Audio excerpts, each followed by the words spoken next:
As I'm making this video, it's a couple days after the Panthers' 34-10 win against the Arizona Cardinals. And yes, we can all say that this is because Kyler Murray and DeAndre Hopkins weren't playing on Sunday, but this still is the team that steamrolled the 49ers, even with Colt McCoy starting. But to get on the topic of today's video, I want to talk about the signing of Cam Newton and what this means for the Panthers going forward. But before we get into it, if you haven't already, please make sure to drop a like and leave a sub because it only takes 1 second and it really does help me in YouTube's algorithm. And now that we have that out of the way, let's talk about the weird circle of how Cam Newton's even back on the team. So as we all know, a couple of years ago they decided to move on from Cam Newton, and from that point on they went to Teddy Bridgewater. They decided to move on from him, they went to Sam Darnold, and now they're back to square one with Cam Newton. And I think we can all agree that this was just a 2-year plan to still have no long-term quarterback. But from what we saw on Sunday, it does still look like Cam Newton still has some left in the tank. He scored 2 touchdowns on Sunday. One of them he turned a negative run play into a touchdown somehow. He got a nice stiff arm on that play. And the second one was a 2-yard touchdown pass to Robbie Anderson. Other than those 2 plays, sadly Cam Newton didn't really get into his bag on Sunday, so we're going to have to dive back into his days in New England to see what he can bring to this team. And the sample size that I want to talk about from New England is the first 3 games of last year before he got the virus. In Week 1 against the Miami Dolphins, Cam Newton completed 15 of his 19 passes for 155 yards. And he also ran the ball 15 times for 75 yards and 2 touchdowns. And keep in mind that the Dolphins finished with a 10-6 record last year, so this 21-11 win was very impressive. Not only did he look great in Week 1, but in Week 2 he put up one of the best performances I've seen by a QB ever. In the 35-30 loss against the Seahawks, he completed 30 passes for 397 yards, with 1 passing touchdown and 2 rushing touchdowns. The only thing that could have been better about his performance was coming out of Seattle with a W. And then to move on to Week 3, he scraped out another win against the Raiders. This was a run-heavy game, so the box score doesn't really look impressive, but he threw the ball for 162 yards and a touchdown. But regardless of what anybody says, he had the Patriots at a 2-1 record,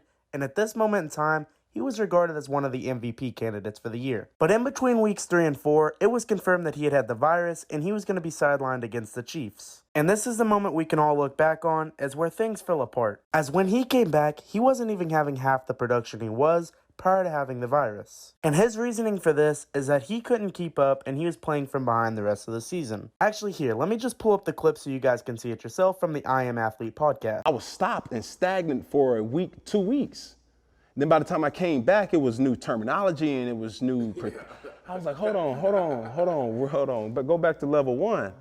After seeing that, I know most of you will think that Cam is just trying to make an excuse to find his way onto a roster, but in all reality, if you look at what he's saying, it makes perfect sense. He didn't get an offseason with the Patriots, so when he missed that week or 2, it was just tough to come back with no previous knowledge on how the system ran. But now he's getting another shot in Carolina. And I believe if he can get settled in and actually buy into this new Panthers system, it could be one of the better comeback stories we've seen in a while. Because think about the weapons that he had in New England compared to the weapons that he's going to have in Carolina. Last year on the Patriots, he went from having Julian Edelman, Sony Michel, and Damian Harris to this year on the Panthers having Christian McCaffrey, DJ Moore, and Robbie Anderson. And no disrespect on the guys I named from New England, but it's obvious that the Panthers have a more competent offense. And on top of all those weapons that he'll have, we've seen at points in times this year that the Panthers defense can be elite. The only issues I've seen in the last couple weeks for the Panthers defense is they're on the field way too much as the offense kept turning it over. And like any defense in the NFL, if you're on the field constantly, you're gonna fold. And the last thing that I want to talk about roster-wise is we've seen when they had good quarterback play,